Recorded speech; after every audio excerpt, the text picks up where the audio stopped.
Salute, vivo Bongodie, una visita di un'opera caratteristica dell'arte barocca, Aicia di Aborta in Castagniccio.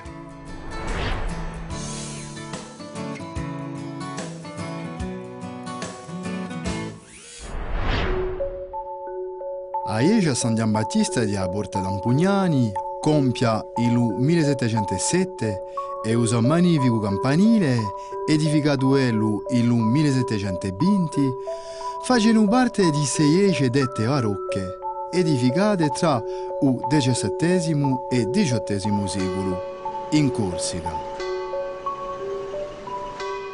Ciò da dire che dopo il Concilio di Trento, la Chiesa cattolica vuole mettere in risalto il suo potere e il suo trionfo contro la riforma protestante. Lo scopo di barocco è di costruire monumenti magnifici da far estrarre ai fedeli. L'aspetto teatrale si ritrova dunque in architettura. Lo scopo maggiore dell'architettura barocca è di commuovere i fedeli. A sapere qui, le chiese devono essere viste da tutti e da lontano. È il caso di quella di Aborta e in particolare di un magnifico campanile in 5 piani, alto 45 metri. Si può parlare di una messa in scena di un bastimento a mezzo paese. Di sicuro a facciata è di primura, posto che di ella che si vede subito. È fatta di maniera da l'impressione di un movimento che va crescendo dall'orli verso il centro. Figuriamo le caratteristiche spudiche di facciata di Aicia di Aborta. La facciata è ornata da 2 colonne. Ogni livello è composto da pilastri con volute.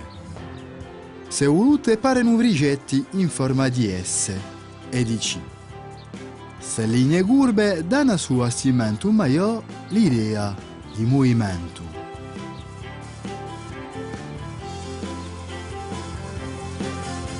La facciata non è mica piana e cornice come i pilastri avanzano e rinculano. A chi figliula gli pare che Aicia sia più maggiore, cambero. Ci vuole dunque a ritenere gli effetti estetici di facciata di Aicia. È un certo Domenico Baina che ha concepito la facciata e il campanile di Aicia. Entriamo a bene ciò che si passa in Trento. Come in tutti i edifici barocchi, Aicia ha una navata unica con i suoi cappelle laterali dedicate al culto dei santi. Ci interessano particolarmente 2 cappelle, quella di San Giuseppe e Brancagio e quella di Sant'Antonio di Padova. 2 quadri restituiscono la presenza e la sensibilità di un artista locale del XIX secolo, Giuseppe Giordani. Principiamo con San Giuseppe. 2 colonne turcinate tengono un'intaulatura. In un medaglione c'è la figura simbolica di un pelicano tenendo un pesce in uso vicco per da mangiare i suoi. L'opera presenta Giuseppe e un bambino con l'angeli. A ritto sottoello un guerriero santo che pare d'essere Brancagio. Sul quadro che data dal 1884 rimpiazza infatti un altro assai più anziano.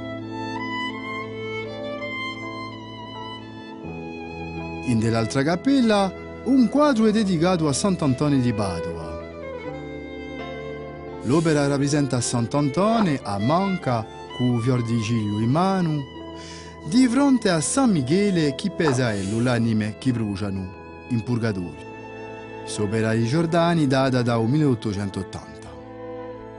In barocco a teatralizzazione, i decori pomposi e le linee curve sono fatte per commuovere i fedeli. Le linee di decori ci portano a figliolare in su. Come all'infuori, all'interno c'è sempre l'idea di movimento.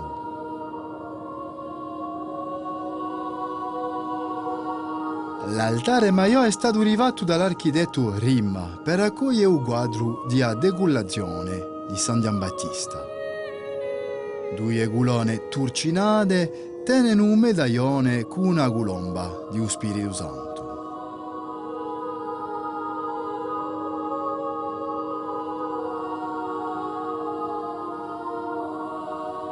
Un altro quadro assegnalato è quello di San Francesco Saverio, nella seconda cappella di San Giambattista. Saverio, pronto a morire con una croce in petto, figliola verso il cielo l'angioli che l'aspettano. Si vede in un fondo un battello portoghese che se ne va.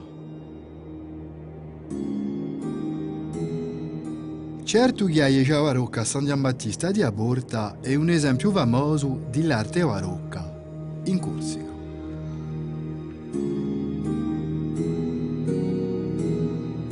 Rammentemoci.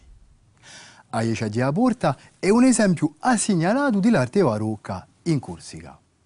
In barocco, a teatralizzazione, i decori pomposi e le linee curve sono fatte per far nascere emozione e far crescere la fede. A presto.